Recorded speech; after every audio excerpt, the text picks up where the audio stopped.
बातमी महाराष्ट्राची.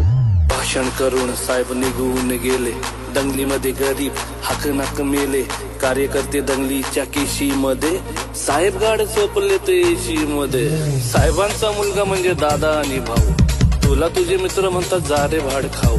साहेबांच्या पोराकडे पैसा अमाप, तुला फक्त क्वार्टर आणि फुल लॉलीपॉप. पोलिसांनी आणला तुझ्या तोंडाला फेस, साहेबांच्या पोरावर एक नाही केस, त्यांच्या पोरावर नाही कुठलाच कलम. तुला मोठी खास हे गे सपट मलम, मेले तर मरू द्या आपलं काय जाते. स्टेज वरती बसून साहेब श्रद्धांजली वाहते, कळली नाही तुला नेत्यांची चाल, साहेबांची मजा तुझ्या पोरांचे हाल. रात्रंदिवस तुला भाषेचा गम, साहेबांची पोरं मात्र इंग्लिश मीडियम. आयुष्य गेलं तुझं बॅनर लावून, साहेबांची पोरं आली लंडन जाऊन. साहेबांच्या पोराचे मोठे मोठे धंदे, तुला नाही काम तुझे तंबाखूचे वांदे.